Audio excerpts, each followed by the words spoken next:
2024లో ఎవరు వస్తే బాగుంటది అనుకుంటున్నారమ్మా? చంద్రబాబు నాయుడు వస్తాడమ్మా. ఎందుకమ్మా? ఆయన వస్తే ఛార్జింగ్లు అన్ని తగ్గుతాయి, గ్యాస్ తగ్గుతుంది, బియ్యాలు తగ్గుతాయి, పప్పులు ఉప్పులు అన్ని తగ్గాలి కదా. పిల్లల ఫీజులు అంటున్నారు కానీ ఏమి వీటిలో చదువు కష్టపడి కట్టుకుంటున్నారు తల్లిదండ్రులు. ఎందుకంటే మనవాళ్ళకి కూడా మేము అలాగే వాళ్ళ తల్లిదండ్రులు కడుతున్నారు, అంత బాధపడేస్తున్నారు. ఏవో పథకాలు అంటున్నాడు, అయ్యి అంటున్నాడు కానీ బటన్ నొక్కేస్తున్నాడు కానీ అవి ఏమీ రావట్లేదు అందరికీ. అది లాస్ట్ వాయిదా విడుదల చేసేసేమన్నాడు, ఎవడికొచ్చాయో ఎవడకలేవో తెలియదు. అందుకనే పవన్ కళ్యాణ్ తోడుండి చంద్రబాబు నాయుడు రావాలి. అదేనమ్మా. చంద్రబాబు నాయుడు రావాలమ్మా. చంద్రబాబు నాయుడు రావాలా? జగన్ గారి పరిపాలన బాగలేదు. అలా అయ్యి పెంచేసాడు, అన్ని పెంచేసాడు, చేసాడు. మధ్య తరగతి ఏమో దెబ్బ వేసాడు. ఉన్న వాళ్ళకి ఆ పథకాలు ఈ పథకాలు పెట్టేసేమో మొత్తానికి దగ్గర లాగేసి వాళ్ళకి ఇచ్చేస్తాడు. చెత్తకు పన్ను అంటున్నాడు, ఇంటికి పన్ను అంటున్నాడు, ఇది అంటున్నాడు, అదే అంటున్నాడు. చెత్త పన్ను అన్నది ఎప్పుడూ లేదు. ప్రతి దానికి పెంచేసాడు, ప్రతి దానికి పెరిగిపోయింది.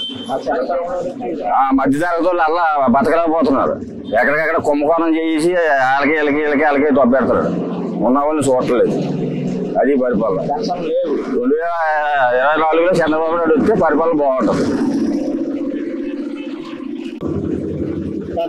2024లో ఈ ఆంధ్రప్రదేశ్ యాక్షన్లో ఎవరు వస్తే బాగుంటుంది అనుకుంటున్నాం? చంద్రబాబు వస్తే బాగుంటుంది. ఎందుకని? ముందు మనం దెబ్బతున్నాం జగన్ వల్ల. అంటే జగన్ చేసిన కొంచెం తక్కువ చేశాడు, ఈయన వస్తాడు ఏమైనా ఎక్కువ చేస్తాడు.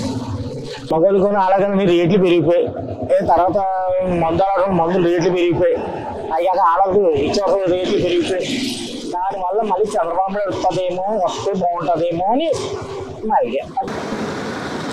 2024లో ఎలక్షన్లో ఎవరు వస్తే బాగుంటుంది అనుకుంటున్నారు? నాకు ముందు తెలుగుదేశంలోనే ఇచ్చారండి, రాశారు పెన్షన్ 170 వచ్చేదండి. 170 వస్తే 170 ఈ జగన్ బాబు వచ్చాక 200 చేసాడండి. ఈ జగన్ వచ్చిన తర్వాత కూడా ఇచ్చారు, మళ్ళీ సడలు తీసారండి. మా ఆవిడకి నాకు వచ్చేది, మా ఆవిడ కాలం చేసిందండి, చనిపోతే నాకు కూడా చేసారండి. మొత్తం లేదు, అప్పుడే 2 సంవత్సరాలు చిల్లర అయ్యిందండి తీసి. మీరు ఎవరు వస్తే బాగుంటుంది అనుకుంటున్నారు? ఇదండి చంద్రబాబు నాయుడు వస్తే బాగుంటుంది. ఎందుకని? ప్రజలను బాగా చూస్తున్నాడు కదండి, బాగుంటుందండి ఆయన వస్తే. జగన్ మాత్రం పెంచులు తీసాడండి పెన్షన్. ఆధార్ కార్డులో 57 ఉందండి, నాకు ఉంటాయి 70 ఉంటాయి ఇప్పుడు.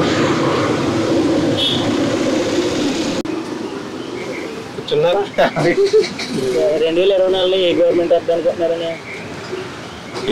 ఏ రాజకీయ పార్టీ పేదలకు మంచి అయితే ఆ పార్టీ వస్తుంది. ప్రస్తుతానికి ఉన్న పరిస్థితులు అయితే వైసీపీ అనే గవర్నమెంట్ వచ్చిన తర్వాత పేదలకు అందరికీ న్యాయం జరిగింది. అందరూ కూడా ఏదో ఒక పథకం ద్వారా అన్ని ఇంట్లో పేదలందరికీ లబ్ధి పొందారు. ప్రతి ఇంట్లో కూడా ఏదో పథకం వచ్చింది. ముందు గవర్నమెంట్ ఉన్నప్పుడు రేషన్ కార్డు కూడా ఇవ్వలేదు. జనాలు చాలా ఇబ్బందులు పడేవారు. ఈ రోజున అవేమి లేకుండా ప్రభుత్వమే గవర్నమెంట్ పథకాలను ఇంటికి పంపిస్తుంది. ఎంతకన్నా ఏం కావాలి?